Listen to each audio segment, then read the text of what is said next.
படிக்கிற குழந்தைங்கள்ட்ட நம்ம என்ன சொல்லுவோம்? படிச்சத எழுதி பாருன்னு. இப்படி எழுதி பார்க்கிறத கரெக்ட் பண்ற ஒரு பேரண்ட்டா நீங்க இருந்தீங்கன்னா என்ன பண்ணுவீங்க?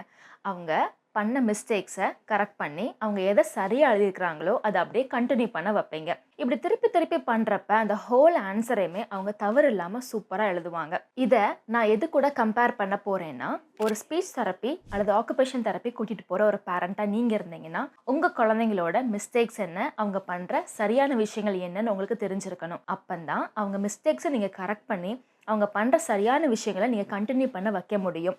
இத நீங்க திரும்ப திரும்ப உங்க தெரபிஸ்ட்டோட ஹெல்ப்போட நீங்க பண்றப்ப, அவங்க லைஃப்ப நீங்க பியூட்டிஃபுல்லா மோல்ட் பண்ண முடியும். ஸோ, உங்க குழந்தைங்களோட குறைகள மட்டுமே பார்க்காம, அவங்க குறைகள நிறைகளா மாத்தி, அவங்க நிறைகள கன்டின்யூ பண்ண வைங்க.